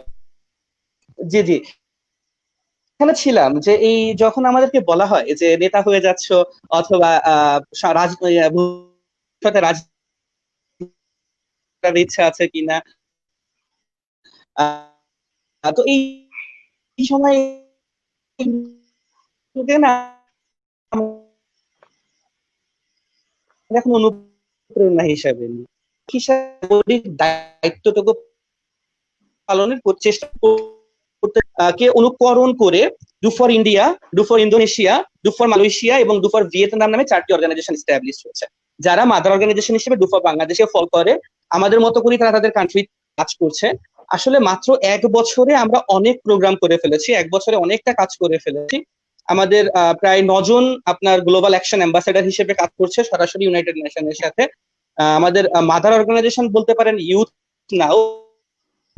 আর সবচেয়ে বড় বিষয় হচ্ছে আমাদের অর্গানাইজেশনের ইমিডুইন বিশ্বাস, আহমেদ সাফা, ফাতেমা জোহরা, এরা সবাই এত পরিশ্রমী যে সত্যি কথা বলতে অনেক অল্পে আমরা আমাদের ওয়ার্ল্ডের 4টা কান্ট্রিতে দুফা বাংলাদেশকে অনুকরণ করে 4টি অর্গানাইজেশন এস্টাবলিশ করতে পেরেছি। এবং তারা কন্টিনিউয়াসলি এই করোনা ইস্যুতেও আমাদের সাথে কমিউনিকেশন করেছে, তারা কিভাবে তাদের কান্ট্রিতে কাজ করতে পারে, কিভাবে ফান্ড কালেকশন করতে পারে, এই করোনা ইস্যুর মধ্যেও কি করে সাস্টেইনেবল ডেভেলপমেন্ট গোলস নিয়ে কাজ করা যায়, এগুলো নিয়ে চিন্তা করছি। দেন হচ্ছে এই করোনা ইস্যুর পাশাপাশি কিন্তু ডেঙ্গু ইস্যুটা একটু মারাত্মক আকার ধারণ করতে যাচ্ছে, কারণ আমাদের কিন্তু ডেঙ্গুর সময়টা চলে এসেছে। তো সেই জিনিসগুলো নিয়েও চিন্তা করছি। তো এই সবকিছু মিলেই হচ্ছে ভালো মন্দ আমাদের এই অর্গানাইজেশনের। ধন্যবাদ। অসংখ্য ধন্যবাদ এইচ এম মারজান, যে আপনি বলছিলেন আপনাদের কার্যক্রমের কথা, এবং আমাদের সাথে আসলে শেয়ার করেছিলেন যে আপনাদের তিক্ত অভিজ্ঞতা যেমন আমাদের রয়েছে, এবং হচ্ছে মধুর অভিজ্ঞতার কথাও শেয়ার করেছেন। আর যে আসলে কিছু দুঃখজনক বিষয়, যে যেই বিষয়গুলো আসলে আমাদের জন্য খুবই গুরুত্বপূর্ণ, সেইগুলো, সেই শিক্ষাটুক বা সেই জ্ঞানটুক আমাদের থাকছে কিনা বা নেই কেন, এটা আসলে খুবই দুঃখজনক। এবং আমি বলতে চাই যে হচ্ছে ডু ফর বাংলাদেশের মাধ্যমে যেন আমরা সেই সেই শিক্ষাগুলো আসলে নিতে পারি, যে সেই জ্ঞানগুলো যেন আমরা অর্জন করতে পারি, আমরা যেন প্রত্যেকটা বিষয়ে যেন আসলে ক্লিয়ার থাকতে পারি। কারণ প্রত্যেকটি নাগরিক এবং প্রত্যেকেরই আসলে প্রয়োজন যেগুলো আহ, মানে এগুলো জানা সম্পর্কে। অসংখ্য ধন্যবাদ ডু ফর বাংলাদেশকে এমন, হ্যাঁ, এমন মহৎ উদ্যোগের জন্য। জি, ঠিক একই প্রশ্ন নিয়ে আমি আসলে যেতে চাই হাসিব আহমেদের কাছে। হাসিব আহমেদ প্রতিনিধিত্ব করছেন সংগঠন ট্রায়ের পক্ষ থেকে। হাসিব আহমেদ যেমনটি বলছিলেন যে এইচ এম মারজান, যে ডুফোর বাংলাদেশে তিনি কার্যক্রম করতে গিয়ে কিছু মধুর অভিজ্ঞতাও তার আছে, তার কিছু তিক্ত অভিজ্ঞতাও আছে। তো আসলে এটিকে আমরা আসলে কোনোটিকে আসলে খারাপ হিসেবে দেখতে চাই না, কারণ প্রত্যেকটি আসলে প্রত্যেকের সাথে রিলেটেড। তো আপনারা যে সংগঠনটি পরিচালনা করছেন, আপনাদের এমন কোনো অভিজ্ঞতা আছে কিনা, বা থাকলে সেটা আমাদের সাথে শেয়ার করবেন। জি, ধন্যবাদ আবিদ শান্ত ভাইয়া। তো ট্রাই যেহেতু আমাদের কুয়েটের সংগঠন, তো এরকম সাফার করতে হয়েছিল তখন সময় ফার্স্টে দিকে কুয়েট ট্রাইটার রানিং হয়। তখন প্রথম যে অভিজ্ঞতা মানে আমাদের, আমরা ট্রাইটা একজন যে ট্রাস্টেবল যে একটা সংগঠন, এই জিনিসটা প্রতিষ্ঠা করতে আমাদের অনেক দিন লেগেছে। তো সবাই একটা কথা ছিল, আমি কেন ট্রাইকে টাকা দিব, আমার টাকাটা কেন ট্রাইকে দিব, বা বিভিন্ন সংগঠনকে যখন করা হয় তখন ম্যাক্সিমাম একই কোশ্চেন ফেস করে যে আমি কেন আপনাকে টাকা দিব, আপনি কি করবেন, আপনি টাকাটা মেরে খেয়ে ফেলবেন না তো। তো এই কোশ্চেনটা, জিনিসটা আমরা অনেক ফেস করেছি। তো ওই জিনিসটা থেকে আমরা এখন কুয়েটে মানে সবচেয়ে ট্রাস্টেবল সংগঠন হয়েছি, এবং কুয়েটের ট্রাইকে এখন রোল মডেল হিসেবে ধরা হয়। তো এটা আমাদের মানে একদম খুব বাজে প্রথম থেকে এখন আস্তে আস্তে দীর্ঘদিন ব্যাপী চলা ফলে জিনিসটা এরকম। তো আমার একটা অভিজ্ঞতা আছে 2018 দিকে বা 17 দিকে, যখন মানে সুনামগঞ্জে বন্যা এবং উত্তরবঙ্গের যখন ভয়াবহ বন্যা হয়, তখন খুলনায় স্ট্রিট কালেকশন করা হয়। তখন যখন স্ট্রিট কালেকশন করা হয়, তখন অনেকে জিজ্ঞেস করতেছিল জিনিসটা, মানে আমরা জিনিসটাকে এটাকে মাদক দ্রব্য গ্রহণ করবো কিনা, মানে এই জন্য যে টাকাটা উড়াচ্ছি কিনা। এই জিনিসটা খুব মানে একটা বাজে এক্সপিরিয়েন্স ছিল। আবার এর সাথে একটা ভালো একটা এক্সপিরিয়েন্স ছিল, আমরা একজন রিক্সা চালক আর একজন ভিক্ষুক দুজনে দেখতেছিল, দুইজনই আমরা না বলাতেই তারা আমাদেরকে ফান্ডে নিজেরা তাদেরকে টাকাটা দিয়েছিল। তো এই জিনিসটা থেকে আমরা অনুপ্রাণিত হয়েছি আরো, যে না মানে জিনিসটা আমরা যে একটা সংগঠন এবং যে ট্রাস্ট করে যে আমরা তোকে হেল্প করব, এই জিনিসটা আমাদের মানে খুব ভালো লাগছে। মানে মানুষের যে দান করে এটা মন লাগে, যেটা সবার মধ্যে হয় না। কেউ বিনা বিভিন্ন প্রশ্ন করে দানটা করে, আর কেউ বিভিন্ন প্রশ্নকে জিনিসটা প্রশ্ন জর্জরিত করে মানে কিন্তু রাখে। কিন্তু তাদের থেকে আর অনুপ্রাণিত হয়েছি। তো আমার আরো ভালো লাগে অনেক আছে, যেমন শীত বস্ত্র আমরা প্রত্যেক বছরে দিই। তো আরেকটা আমাদের ইভেন্ট হয় যে সাইকেল ইভেন্ট। তো যে শীতকালে আমাদের মানে কুয়েটের সাইকেল নিয়ে সারা রাত ব্যাপী কম্বল নিয়ে যারা শুয়ে আছে তাদের অজান্তেই জিনিসটা তাদের কম্বল দেয়া হয়। মানে যারা রাস্তায় শুয়েছে রেল লাইন বা বিভিন্ন জায়গায়, জিনিসটা আমাদের খুব ভালো লাগে। আরেকটা এক্সপিরিয়েন্স শেয়ার করতে চাই, এটা আমাদের শোনা মানে আমি শুনেছি সিনিয়র ভাইদের কাছে। তো জিনিসটা এরকম যে আমাদের কোন এক কুয়েতিয়ান, সে সম্ভবত তার কিডনি ফেলিওর ছিল এবং তার আর্থিক অবস্থা খুব ভালো ছিল না। তো সেই ক্ষেত্রে যখন আমরা নিজে উদ্যোগী তার কাছে যাওয়া হয়, তখন যিনি মা ছিল উনি তো অনেক কান্নাকাটি করতে, বলতেছে আমরা তো মানে সম্পূর্ণ আশা ছেড়েই দিয়েছিলাম যে হেল্প করার মতো, যে যেমনি আছে এরকম সারা জীবন বাঁচবে, তো আমরা যেহেতু হেল্প করছি না, ওই ভাইয়া বা আপুটা এখনো সুস্থ আছে এবং ভালো জায়গায় জব করে এবং ট্রায়ের সাথে এখন আমাদের সাথে আছে। এটা আমাদের খুব ভালো লাগে এক্সপিরিয়েন্স। এরকম আরো অনেক এক্সপিরিয়েন্স আছে, তো সবগুলা তো আর শেয়ার করা জি জি জি মানে অবশ্যই। বললে তো টাইম চলে যাবে। জি, অবশ্যই জি অবশ্যই হাসিব আহমেদ, এবং আমি এই অনুষ্ঠানের মাধ্যমে আসলে সবাইকে জানাতে চাইছি, যেমনটি হাসিব আহমেদ বলছিলেন, যেমনটি এইচ এম মার্জান বলছিলেন, অনির্বাণ দাস বলছিলেন যে আসলে রাষ্ট্রকে খালি সমালোচনা করলেই হবে না, আসলে রাষ্ট্রকে তরুণরা কিভাবে সহযোগিতা করতে পারে সেটা নিয়েও কিন্তু আসলে ভাবতে হবে। কারণ আমরা আসলে রাষ্ট্রকে কি দিচ্ছি বা দেশকে আসলে কি দিচ্ছি, সেটাও কিন্তু আমাদের একটি বড় একটি প্রশ্ন এসে দাঁড়াচ্ছে। ঠিক ঠিকভাবে যে একটি রাষ্ট্রকে পরিচালনার জন্য যেমনটি দায়িত্বশীলতা কর্মকাণ্ড করবেন, এবং ঠিক আমরা যারা আছি বা প্রত্যেকটি নাগরিককে কিন্তু প্রয়োজন যে সেখানে এগিয়ে আসার জন্য। কারণ এককভাবে আমরা এই পরিস্থিতি আমরা আসলে ফেস করছি, সারা সারা বিশ্ব যেখানে আসলে হোঁচট খাচ্ছে, সেখানে আমরা এককভাবে কোনো কিছু করতে পারবো না।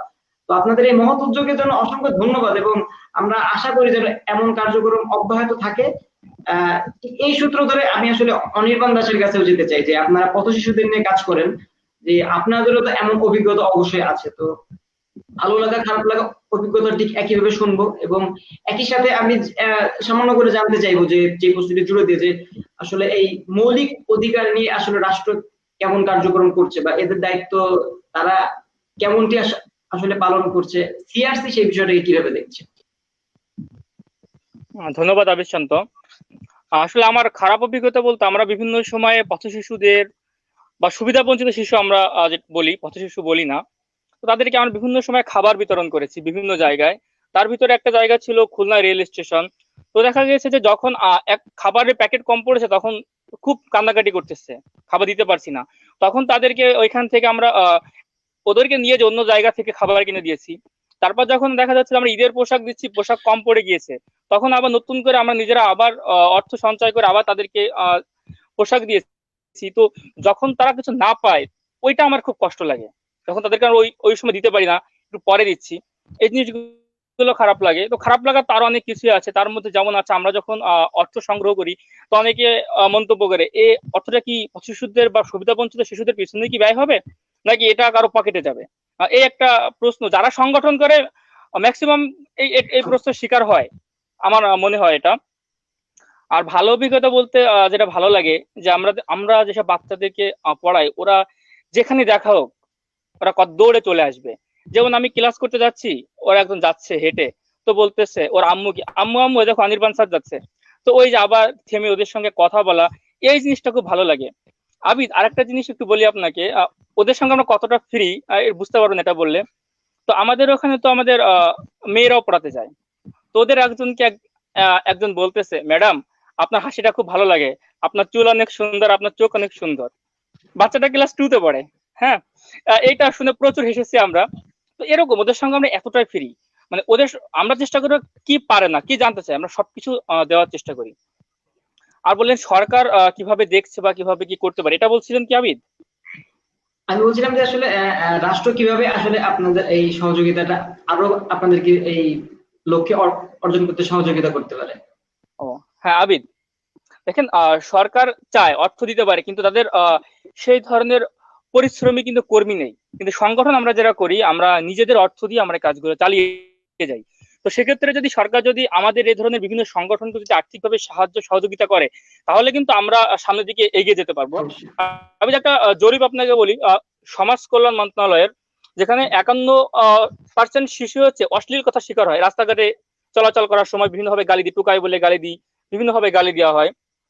20% আছে যে শারীরিক নির্যাতনের শিকার হয়, যেটা আপনিও জানেন যে বিভিন্ন সময় যারা বিভিন্ন জায়গায় কাজ করে, তো এই শিকার হয়, বিভিন্ন গ্যারেজে কাজ করে। আবার 14.5% শিশু যৌন হয়রানির শিকার হচ্ছে। আবার তাদের ভিতরে 46% মেয়ে শিশু তা যৌন নির্যাতনের শিকার হচ্ছে। এই জিনিস গুলো খুবই খারাপ লাগে। তো সেক্ষেত্রে যদি আমরা যারা সমাজে যারা আছি তারা যদি সচেতন হই, তাহলে এই সমস্যার সমাধান হবে।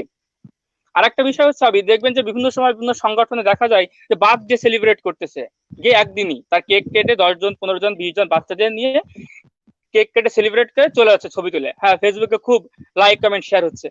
আমার মনে হয় এটা না করে যদি আমরা একজনে একটা বাচ্চার দায়িত্ব নিই, ওকে একটু লেখাপড়া শিখাই, 5 জন মিলে একজন বাচ্চার দায়িত্ব নিই, তাহলে সম্ভব। ওই একজন বাচ্চা দেখা যাবে একসময় ডাক্তার ইঞ্জিনিয়ার হোক, বড় কোনো কর্মকর্তা হোক, সে আরো 10 জন এরকম গরিব বা সুবিধা বঞ্চিত বাচ্চার দায়িত্ব নিতে পারবে। আমার এটা মনে হয়। আর একটা কথা যেটা বলছিলাম, আপনি দেখবেন যে আমাদের ক্যাম্পাসে কিন্তু অনেক ছোট ছোট বাচ্চা চকলেট বিক্রি করে। এরা কিন্তু আপনার বর্ণমালা সম্পর্কে এদের কোনো জ্ঞান নেই। আপনি যদি এদেরকে 5টা বা 10টা টাকা দেওয়ার আগে যদি একটু ক খ বা অ আ শিখিয়ে দেন, বলেন, এরা অনেক খুশি হবে এবং আমার মনে হয় যে এরা শিখবে। আর আরেকটা কথা যেটা বলতে চাই, যে আমাদের এখানে হয়তো অনেক সিনিয়র ব্যক্তি আছেন যাদের বেবি আছে, তাদেরকে বলতে চাই, আপনারা আপনাদের বাচ্চাকে অ আ শেখান। কথা বলার প্রথম দিকে অ আ বলে ডাক দেন না, দেখবেন ওরা হাসি দিবে। কারণ ছোট বাচ্চা যখন বলে কোনো গালি দেয়, আপনি যখন না না বলেন, হাসি দেন, তখন ও ভাবে এটাই বুঝি খুব ভালো একটা ভাষা, ভালো কিছু। ও দেখবেন যে ওইটাই বলতে থাকে, ওই গালিটাই প্র্যাকটিস করে। কিন্তু আপনি ওর সামনে যদি অ আ ABCD ক খ 1 2 বলে হাসাহাসি করে কথা বলেন না, তো দেখবেন ও ওইটাতেই মজা পাচ্ছে, ও সবসময় ওইটাতেই আনন্দ পাবে। তো এটা দেখবেন, এটা আমার মনে হয় এটা খুব উপকারী বাচ্চাদের জন্য। হ্যাঁ আবিদ। অসংখ্য ধন্যবাদ অনির্বাণ দাস। আসলে শিক্ষার ব্যতিক্রম কিছু নাই। আজকে যেই যে শিশুটি যেই শিক্ষা নিয়ে বড় হবে, আসলে কিন্তু সে আসলে তেমন মানসিক ভাবেই কিন্তু সমাজে আসলে সে প্রতিষ্ঠিত হবে। তো আমরা আসলে অনেকটা সময় পার করে ফেলেছি, আমরা প্রায় শেষ দিকে চলে এসেছি। আমি আপনাদের সবার কাছে যে এই বিষয়টা নিয়ে আসতে চাইবো, প্রথমে জানতে চাইবো ডু ফর বাংলাদেশে HM মারজানের কাছে, যে HM মারজান যে আমি যদি জানতে চাই যে আসলে বর্তমান পরিস্থিতিতে আমরা যেমন ভাবে পালন করছি, তো এই বিষয়টাকে আসলে আপনারা যে মাঠ পর্যায়ে গিয়ে বিভিন্ন কার্যক্রম করেছেন, আপনাদের বিভিন্ন অভিজ্ঞতা হয়েছে, তো এই যে এই স্বাস্থ্য খাত নিয়ে বিভিন্ন ধরনের দেখেছে যে মানুষ কিন্তু অসচেতনতার ফলে কিন্তু বিভিন্ন রোগে আক্রান্ত হচ্ছে, করোনাতে আক্রান্ত হচ্ছে, যার মূলত কিন্তু অসচেতনতা। ঠিক একইভাবে কিন্তু আমাদের এই অর্থনৈতিক সংকটের কারণে কিন্তু আমাদের চিকিৎসা ব্যবস্থা কিন্তু তেমনটা আসলে উন্নত নয়, বা যেখানে সারা বিশ্বই কিন্তু এটাকে মোকাবেলা করতে পারছে না। তো সচেতনতার দিক থেকে আসলে আপনাদের সবার উদ্দেশ্যে কি বার্তা থাকবে? এবং আর যে বিষয়টি আমি যুক্ত করতে চাইবো যে আসলে এত সমস্যার আসলে সমাধান কোথায়, আমরা আসলে কি করলে এই সমস্যার সমাধান আমরা দেখতে পাবো, এইটা আসলে ডু ফর বাংলাদেশ কিভাবে দেখছে? অসংখ্য ধন্যবাদ ভাই আপনাকে। প্রথম কথা হচ্ছে অসচেতনতার যে জায়গাটা আমরা বলছি, আসলেই কিন্তু আমরা অনেক বেশি অসচেতন। কারণ যদি আজকে আপনি বের হয়ে থাকেন বা আপনারা কেউ বের হয়ে থাকেন, আজকের বর্তমান বাইরের যে অবস্থা বা বাজারের যে অবস্থা, তাতে মনে হচ্ছে আগামী কাল পরশু হয়তোবা দেশে ঈদ, এরকমের একটি অবস্থায় মার্কেটে দেখতে পাচ্ছি। যে জায়গাটাতে খুলনাতে, যদি আমি শুধুমাত্র খুলনাকে নিয়ে চিন্তা করি, খুলনাতে আমি এমন একটি পরিবার চিনি যে পরিবারের প্রত্যেকটি মানুষ করোনাতে আক্রান্ত। হ্যাঁ, তো যেখানে খুলনাতে প্রতিনিয়ত করোনা ইজ ইনক্রিজিং র্যাপিডলি, সেই জায়গাটাতে কিন্তু আমরা সবাই বলতে গেলে চলে অসচেতন। আমাদের নির্ভরতা একটা বিষয়ের উপরে, এবং সেই একটি বিষয় হচ্ছে মাস্ক। আমরা সবাই কম বেশি মাস্ক পরছি, কিন্তু এই মাস্কটি যে কতবার আগে পড়া হয়েছে সেই দিকটাতেও কিন্তু আমরা সচেতন নই। এবং শুধুমাত্র মাস্ক কখনোই কিন্তু আমার করোনা প্রতিরোধ করতে পারে না, এই জায়গাটাতেও কিন্তু আমরা সচেতন নই। দেখবেন আপনি যদি 100 জন মানুষকে মাস্ক পরা দেখেন, তাহলে তার মধ্যে 90 জন মানুষের হাত খালি, 10 জন মানুষের হাতে গ্লাভস থাকতে পারে। আপনি যখন বাইরে বের হচ্ছেন, আপনি বাইরে বের হলে দেখবেন যে ফুল হাতার শার্ট পরা বা নিজেকে কাভার করা অবস্থায় মানুষ আপনি কিন্তু খুব কম পাচ্ছেন, বাট সবার মুখে কম বেশি একটা মাস্ক আছে, এটা দেখতে পাচ্ছি। কিন্তু শুধু মাস্ক কি আমাদের সচেতন, মানে শুধু মাস্ক কি আমাদের করোনা প্রতিরোধ করতে পারবে, এই জায়গাটাতে কিন্তু আমরা সচেতন না। দ্বিতীয়ত যে ব্যাপারটা, সেটা খাদ্য সংকটের কথা আপনি বলেছিলেন। একটা বিষয় কি, 2007 সালের সিডরটি আমি দেখেছি। 2007 সালের সিডরে সমস্ত ওয়ার্ল্ড থেকে কিন্তু বাংলাদেশে কম বেশি সহযোগিতা এসেছিল, বাট আমার কাছে এই 2020-এ এসে মনে হচ্ছে যে 2007 সালে যত ত্রাণ বাংলাদেশে এসেছিল, 2020 সালে কোনো কান্ট্রি থেকে ত্রাণ আসেনি বাংলাদেশে, কিন্তু বাংলাদেশের তরুণ সমাজ থেকে শুরু করে বিভিন্ন সংগঠন, মানুষ, ব্যক্তি পর্যায়ে, রাজনৈতিকভাবে, অরাজনৈতিকভাবে, প্রশাসনিকভাবে যতটা সহযোগিতা করা হয়েছে, প্রবাবলি বাংলাদেশের ইতিহাসে এত সহযোগিতা করা হয়নি। তাহলে আমার প্রশ্ন হচ্ছে, কেন মানুষ বাইরে? আপনি যদি হিসাব করেন, দুঃখিত, তাহলে পাবেন যে এমনও অনেক পরিবার পাবেন যে পরিবারে 6 মাসের বাজার ঘরে মজুত করা আছে, এমনও অনেক পরিবার পাবো যে পরিবারে 3 মাসের বাজার ঘরে মজুত করা আছে, তারপরও সে বাইরে। প্রশ্ন হচ্ছে কেন আপনি বাইরে? কারণটি আমি একটি জায়গাতে দোষারোপ করবো, সেই জায়গাটি হচ্ছে আমাদের আইনের প্রয়োগ আছে কিন্তু আইনের বাস্তবায়ন নেই। আমাদের কান্ট্রিতে আইনের প্রয়োগ আছে কিন্তু আইনের বাস্তবায়নটি আমরা সঠিকভাবে করতে পারছি না, যে কারণে কিন্তু এই জিনিসটা সম্ভব হচ্ছে না। দেখেন, আপনি লকডাউনের কথা বলছেন, আমরা শুরু থেকে দেখে এসেছি আসলে লকডাউনটা কি ঘোষিত লকডাউন ছিল নাকি অঘোষিত লকডাউন ছিল। প্রথমত আমি বলবো লকডাউনটি অঘোষিত লকডাউন ছিল। দ্বিতীয় পর্যায়ে এসে লকডাউনটি উঠিয়ে দেওয়া হলো, সাধারণ ছুটি ছিল। এক্স্যাক্টলি, যখন বাংলাদেশে একজন করোনা রোগী পাওয়া গেল, তখন একটি সাধারণ ছুটি চলে আসলো, অঘোষিত লকডাউন চলে আসলো। আমি খুলনাতে এরকমও দেখেছি, অটো থেকে শুরু করে রিক্সা সবকিছু বন্ধ করে দেওয়া হয়েছে। আজকে বাংলাদেশে করোনা রোগীর সংখ্যা প্রায় 70,000 ছুঁই, কিন্তু আজকে কিন্তু বাংলাদেশে দেখেন সবকিছু ছেড়ে দেওয়া হয়েছে। এই জায়গাটা কিন্তু আমাদের একটা বড় ব্যর্থতার জায়গা। আপনি বলবেন যে মানুষের খাবার নেই, অভাব আছে, ঠিক আছে, যতটা দিন আমার এই সাধারণ ছুটি কেটে গেছে, এতদিনে কি মানুষ বাজার করতে পারেনি? অবশ্যই পেরেছে। তাহলে কেন আমি আবার লকডাউন দিচ্ছি না? শুধু লকডাউন না, আমার মনে হয় যদি আমাদের এই জিনিসটা সমাধান করতে আমাদের এখন 144 ধারার প্রয়োজন। একটি জিনিস কি জানেন, মানে আমার মনে হয় শান্ত ভাইয়া, যে বাংলাদেশে একটি মানুষ না খেয়ে মারা যাবে এই রকমের অবস্থায় এখন নেই। মানে বর্তমানে এরকম অবস্থা খুব কম, হাতে গোনা অল্প কিছু। সেই জিনিস, সেই অল্প কিছু মানুষকে দেখার জন্য অর্গানাইজেশন গুলো আছে, সেই অল্প কিছু মানুষকে দেখার জন্য জনপ্রতিনিধিরা আছে। তাহলে কেন ছেড়ে দেওয়া হচ্ছে? আমরা চিন্তা করছি যে অর্থনীতি হেলে পড়বে। আরে ভাই, আমার দেশের নাগরিক আগে দরকার নাকি অর্থনীতি দরকার? যেমন আমাদের মাননীয় শিক্ষামন্ত্রীর একটি কথা আমার খুব বেশি ভালো লেগেছে। তিনি বলেছিলেন যে আপনার সন্তানের একটি বছর যদি শিক্ষা জীবন থেকে চলে যায় সেটা তো সমস্যা না, কিন্তু আপনার সন্তান যদি মারা যায়, করোনা আক্রান্ত হয়ে আরো 10 জন সন্তানকে আক্রান্ত করে, সেটি কিন্তু সমস্যা। তাহলে আমার দেশের এই অর্থনীতি হেলে পড়ছে, এটাতে চিন্তা না করে আগে আমার দেশের জনসংখ্যার দিকে চিন্তা করা উচিত। কারণ আমরা কিন্তু খুব ভালো মতো জানি আমার দেশের জনসংখ্যাই কিন্তু আমাদের জনশক্তি। আমার দেশের প্রত্যেকটি জনসংখ্যাকে যদি আমরা টিকিয়ে রাখতে পারি, এদেরকে কিন্তু 1 বছর পরে আমি জনশক্তিতে রূপান্তর করতে পারবো। কিন্তু এই জনসংখ্যা যদি টিকে না থাকে, আমি জনশক্তিতে রূপান্তর করবো কাকে? সুতরাং আমার মনে হয়, আমার পার্সোনাল এক্সপেরিয়েন্স থেকে, যে এখন গভর্নমেন্টের উচিত 144 ধারা জারি করা অথবা খুব কড়াকড়ি লকডাউনের আওতায় নিয়ে আসা। কারণ আমার দেশের অবস্থা দিন দিন খুবই খারাপ অবস্থার দিকে যাচ্ছে। এবং মনে হচ্ছে যে বিষয়টা আমার কাছে, যে করোনাটা আসলে কিছু না। মানে আমাদের সবার অ্যাটিটিউড, বিহেভিয়ার বলে করোনা আসলে কিছু না, কিন্তু আসলে কিন্তু করোনা অনেক কিছু, যে জায়গাটাতে আমাদের ভবিষ্যৎ নষ্ট হওয়ার পথে। এই যে আমরা সোনার বাংলাদেশের স্বপ্ন দেখছি, সেই সোনার বাংলাদেশের স্বপ্ন কিন্তু দেখা আসলেই থমকে গেছে এই করোনার কারণে। হ্যাঁ, সুতরাং আমার মনে হয় সরকারের আরেকটু সচেতন হওয়া উচিত, সরকারের পাশাপাশি প্রত্যেকটি নাগরিকের সচেতন হওয়া উচিত। আর সবচেয়ে বড় বিষয় ভাই, আমরা বাঙালি তো, সরকার যতক্ষণ কঠিন না হবে আমরা সচেতন হব না। তো সরকারের কঠিন হওয়াটা সব থেকে বেশি গুরুত্বপূর্ণ আমার মতে। ধন্যবাদ। যে আসলে মানে আমরা যদি নিজেরাই সচেতন না হই, তাহলে আসলে কোনোভাবেই কিন্তু এই রোগটাকে আমরা প্রতিরোধ করতে পারবো না। এখানে সব থেকে বড় যে গুরুত্বপূর্ণ বিষয়, যে প্রত্যেকটি নাগরিকের সচেতনতা। আর সব থেকে বড় যে বিষয়টা হচ্ছে যে আসলে একজনের করোনা হলে যে আসলে সেই ভুক্তভোগী হচ্ছে, বিষয়টা কিন্তু তা না। যেমনটা যদি হতো তাহলে কিন্তু এতটা দেখতে হতো না, কারণ 3 জন আক্রান্ত ছিল, 3 জনই আক্রান্ত থাকতো। কিন্তু তিনি যে আশেপাশের মানুষজনকে, তার ফ্যামিলিকে, পুরো সোসাইটিকে, পুরো দেশকে যে আক্রান্ত করে ফেলাতে পারে, এই এই ভাবনাটা যে কেন আমাদের ভিতরে নাই, এই সচেতনতা যে কেন আমাদের ভিতরে নাই, আহ এটাই আসলে কাল হয়ে দাঁড়িয়েছে। আশা করি যে এখনো সময় আছে, আমরা আসলে যে মানে চলাফেরা করছি, যে আমরা যেন সেই সচেতনতা অবলম্বন করি, যেন খুব দ্রুতই যেন এই বিপদ থেকে আসলে নিষ্পত্তি লাভ করতে পারি। অসংখ্য ধন্যবাদ এইচ এম মারজান। কথা বলছিলাম ডু ফর বাংলাদেশের এইচ এম মারজানের সাথে। আমি আবার যেতে যাব হাসিব আহমেদের কাছে, সংগঠন ট্রায়ের পক্ষ থেকে। তিনি আছেন, যে একই প্রশ্ন আপনার কাছে রাখবো, যে আসলে সমাধানটা কোথায়? আমরা বিভিন্ন কার্যক্রম আমরা পরিচালনা করছি, যে যেমনটি এইচ এম মারজান বলেছিলেন, যে আমরা যদি আসলে সচেতন না হই তাহলে কিন্তু আমরা এখান থেকে বেরিয়ে আসতে পারবো না।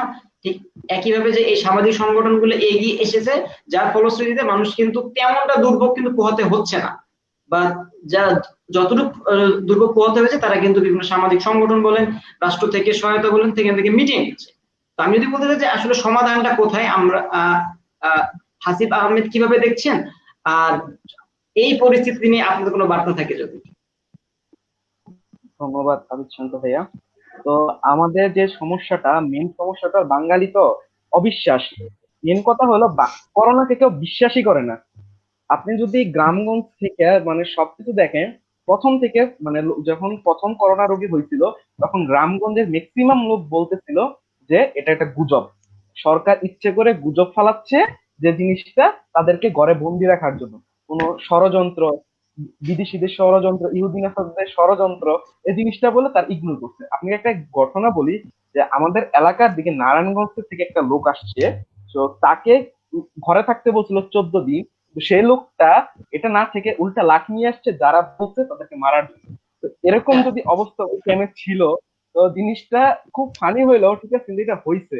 তো হ্যাঁ জি, হাসিব গ্রামগঞ্জে আহমেদ, আমি যদি যুক্ত করি যে আসলে আমরা হচ্ছে করোনাকে আসলে ভয় পাচ্ছি না, এই বিষয়টাকে আমরা মানে আমলে নিচ্ছি না, বিশ্বাস করছি না।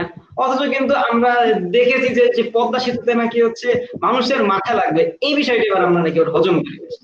আপনার সাথে একটু যুক্ত করলাম এই বিষয়টা। আমরা বাংলাদেশি মানে গ্রামগঞ্জের ম্যাক্সিমাম লোক মানে সেটব্যাক গ্রুপ, তারা ম্যাক্সিমাম হুজুরদের কথায় বিশ্বাস করে। তো প্রথম থেকে যদি হুজুররা মানে বাংলাদেশে যারা আছে তারা যদি জিনিসটা আমলে নিয়ে সঠিকভাবে প্রচার করতো, মসজিদে বেশি বেশি প্রচার করতো, বা যারা মসজিদে গেছে, ঠিক আছে, তাদের মাধ্যমে এলাকা প্রচারণা করা হতো, এবং তাদের কিন্তু গ্রামগঞ্জের যা লোক আছে যারা পড়ালেখা একটু কম করে তারা কিন্তু হুজুরদের বেশি বিশ্বাস করে, সরকারকে এত করে না। যতই সায়েন্টিস্ট বলুক বা যতই কিছু বলুক না কেন, তারা কিন্তু তাদের কথা বিশ্বাস করবে, কিন্তু হুজুরদের কথা বিশ্বাস করবে। তো প্রথম থেকে যদি তাদের কথা বিশ্বাস করে, আর মানে ম্যাক্সিমাম বাংলাদেশের মুসলিম কান্ট্রি বা হাদিসের কথা বলে বা যেরকম কথা আছে ওইগুলো যদি বলতো, তাহলে একটা কাজ হতো। আর জিনিসটা হলো লকডাউন। এখন বাংলাদেশে একমাত্র উপায় আছে কারফিউ জারি করা, 144 দ্বারা জারি করা। এটা ছাড়া আসলে কোনো সমাধান নেই। কারণ যেরকম ভাবে হার বাড়তেছে, মানে সহসা কমবে না, উল্টা বাড়বে। এখন প্রায় 70,000 ছুঁই ছুঁই। তো যা দেখা যাচ্ছে যুক্তরাষ্ট্রকে পার করে যাবে বাংলাদেশ করোনায়। যেখানে ইন্ডিয়া এত কঠোর লকডাউন করে তারা কিন্তু 30 জুন পর্যন্ত লকডাউন বাড়াইছে, জনতা কারফিউ বাড়াইছে, সেখানে তারা ব্যর্থ হচ্ছে। প্রায় প্রতিদিন 10,000 মতো আক্রান্ত হচ্ছে, এবং মুম্বাইয়ে প্রায় মানে একটা নিউজে আসছে তারা কিন্তু লাশ পুরানোর মতো কাট পাচ্ছে না। জিনিসটা এরকম পর্যায়ে চলে যাচ্ছে। তা আমাদের কিন্তু এরকম পর্যায়ে চলে যাবে। আর এখন 70,000 প্রায়ের মধ্যে আমাদের মেডিকেল অবস্থা এরকম, যদি আরো 2 লক্ষ আক্রান্ত হয়, তখন কি হবে? তখনও কিন্তু সরকার কিন্তু এরকম প্রিপারেশন নাই।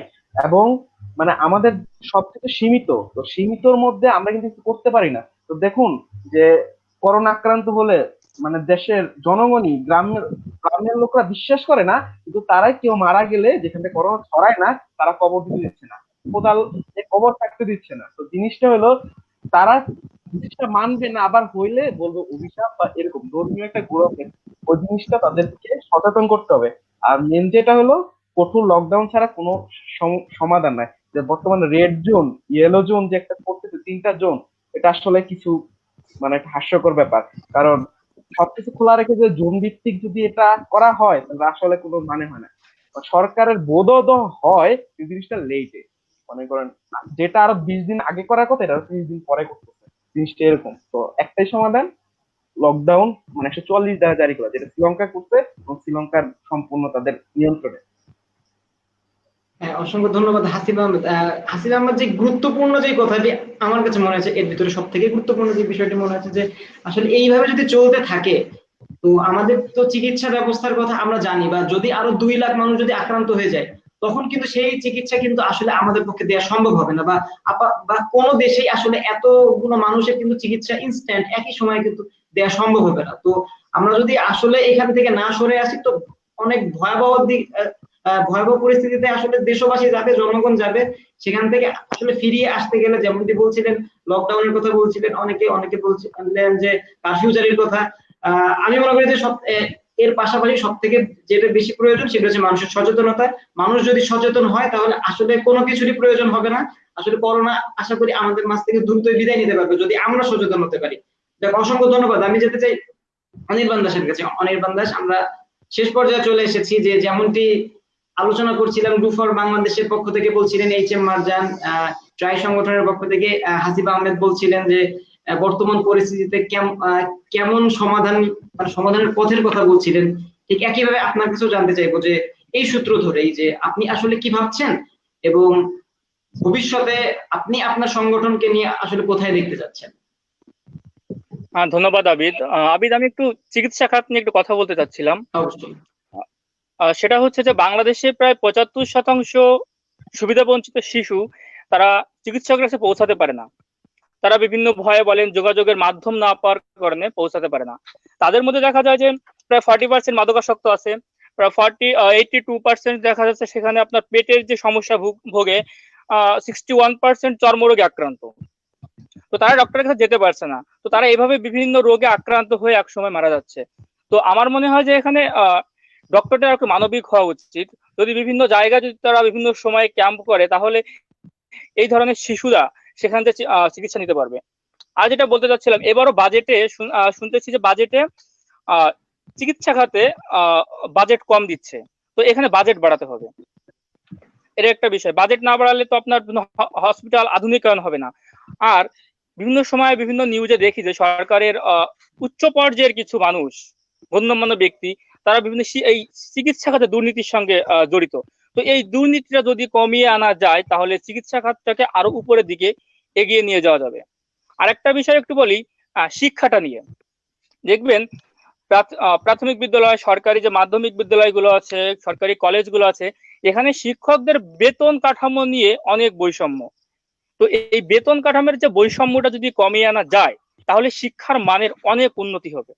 তাহলে দেখা যাবে যে শিক্ষকগণ যারা আছেন তারা টিউশনের দিকে ঝুঁকবে না। তারা ক্লাসে যে কখনো বলবে না আমার কাছে এসো, তোমাকে পড়াবো, ভালো নাম্বার পাবা, এটা হবে না। এজন্য শিক্ষকদের যদি বেতনটা বাড়ানো যেত, তাহলে শিক্ষার মানের অনেক উন্নতি হতো। কারণ তাহলে শিক্ষকেরা আর অন্যদিকে ঝুঁকতো না, এটা বলতে চাচ্ছিলাম। আর আমি আমার সংগঠনটাকে যেটা দেখতে চাই, আমি আপনাকে আগেও বলেছি যে পথ শিশু মুক্ত দেখতে চাই। আমরা দেখতে চাই বাংলাদেশের কোনো শিশু আর না খেয়ে নেই। সকলে লেখাপড়া করার সুযোগ পাচ্ছে, বাসস্থানের সুযোগ পাচ্ছে, অর্থাৎ মৌলিক যে চাহিদাগুলো প্রত্যেকটি পূরণ হয়েছে বাংলাদেশের সকল শিশুর। এটা দেখতে চাই। বাংলাদেশে প্রায় 21 থেকে 24 লক্ষ পথ শিশু আছে। তো আমরা চাইবো আগামীতে এই শিশু যেন না থাকে, একজনও পথ শিশু যেন বাংলাদেশে না থাকে। তাহলে আমরা বঙ্গবন্ধু সোনার বাংলাদেশটা গড়তে পারবো। আবিদ। অসংখ্য ধন্যবাদ অনির্বাণ দাস। আমরা আসলে আশাবাদী হতে চাই যেন বাংলাদেশের প্রত্যেকটি মানুষ যেন মৌলিক অধিকার থেকে বঞ্চিত না হয়। আমরা যে সোনার বাংলাদেশের স্বপ্ন দেখি, যে সেই সোনার বাংলাদেশ যেন বাস্তবায়ন হয়, যেন প্রত্যেকে যেন শিক্ষা ক্ষেত্রে যেমন সকলে সেভাবে পূরণ করতে পারে, তার চিকিৎসা ক্ষেত্রে যেন আমরা সেই পাই, আমরা যেন বস্ত্র ক্ষেত্রে যেন আমরা এভাবে খাদ্যহীনতায় যেন আমাদের কাউকে না ভুগতে হয়। আর যতদিন এরকম চলছে, আমরা জানি যে কোনো একটি বিষয় থেকে একবারে আমরা আসলে উত্তরণ করতে পারবো না, ঠিক ততদিন আশা করি আমাদের এখানে যেসব সংগঠনগুলো যুক্ত আছেন এবং একই সাথে সারা বাংলাদেশে যেসব সংগঠন। আবিদ, একটু যোগ করতাম, বলবো? জি অবশ্যই। হ্যাঁ আবিদ, আপনি নিশ্চয় জানেন যে জেএসসি, এসএসসি, এইচএসসি এই 3টা পরীক্ষাতেই কিন্তু ফর্ম ফিল আপ করা লাগে শিক্ষার্থীদের। সেক্ষেত্রে গ্রাম এলাকা বলেন, শহর বলেন, শিক্ষার্থীদের কাছ থেকে স্কুল কর্তৃপক্ষ অতিরিক্ত টাকা নেয়। আপনি নিশ্চয়ই এটা জানেন। তো সেক্ষেত্রে যদি সরকার এই ব্যবস্থা করে যে রেজিস্ট্রেশনের যে টাকাটা বা ফর্ম ফিল আপের টাকাটা ব্যাংকের মাধ্যমে সরকার নিয়ে নিবে, তাহলে দেখা যাবে যে এই শিক্ষা খাতের দুর্নীতিটা অনেকটাই কমে যাবে এবং শিক্ষার্থীরা প্রায় প্রত্যেকে পরীক্ষা দিতে পারবে। দেখা যায় যেখানে 1,500 থেকে 2,000 টাকা লাগে সেখানে কলেজ কর্তৃপক্ষ 3 থেকে 3,500 4,000 পর্যন্ত টাকা নেয়। এটা একটা বড় রকমের দুর্নীতি। আর সরকারের কাছে অনুরোধ থাকবে আপনারা এটা করেন যাতে সরাসরি ব্যাংকে গিয়ে তারা টাকা জমা দিতে পারে, অথবা আপনার অনলাইন ব্যাংকিং এর মাধ্যমে তাদের রেজিস্ট্রেশনটা কনফার্ম করতে পারে। তাহলে নির্দিষ্ট অর্থের মাধ্যমে তারা ফর্ম ফিল আপ বা রেজিস্ট্রেশনের কাজটা করতে পারবে। এটুকুই সরকারের কাছে অনুরোধ। যদি এটা করা যায় তাহলে বাংলাদেশের অনেক শিক্ষার্থী তাদের লেখাপড়া ঠিক মতো চালিয়ে যেতে পারবে। আবিদ। জি, অসংখ্য ধন্যবাদ।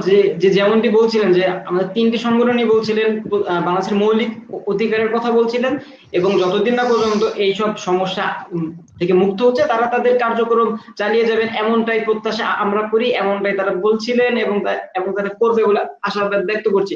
অসংখ্য ধন্যবাদ আমাদের সাথে যুক্ত হওয়ার জন্য। H M Marjan do for Bangladesh থেকে, ট্রাই থেকে যুক্ত হয়েছিলেন, হাসিফ আহমেদ এবং অনির্বাণ দাস যুক্ত হয়েছিলেন কাম ফর রোডচাইল্ড খুলনা ইউনিভার্সিটি শাখা থেকে। আপনাদের এত সময় আমাদের সাথে যুক্ত থাকার জন্য আপনাদেরকে অসংখ্য ধন্যবাদ এবং আপনাদেরকে শুভকামনা জানাই। এবং শুধু আপনাদেরকে নয়, যারা বাংলাদেশকে নিয়ে ভাবছে, এসব তরুণরা বাংলাদেশের মানুষকে নিয়ে ভাবছে এবং কেবল ভাবছেই না, সেই ভাবনাটা যারা বাস্তবায়নে কার্যক্রম করছে, যেমনটি এইচ এম মারজান বলছিলেন যে আমরা আসলে ভাবছি, চিন্তা করছি, সেটা যেন আসলে বাস্তবায়ন যেন আমরা করতে পারি, যেমনটা যেন করতে পারে এবং আপনাদের জন্য সেই পথ চলাটা সুগম হয়, আমরা যেন সকলে মিলে একটি সুখী সমৃদ্ধ বাংলাদেশ দেখতে পারি। অসংখ্য ধন্যবাদ।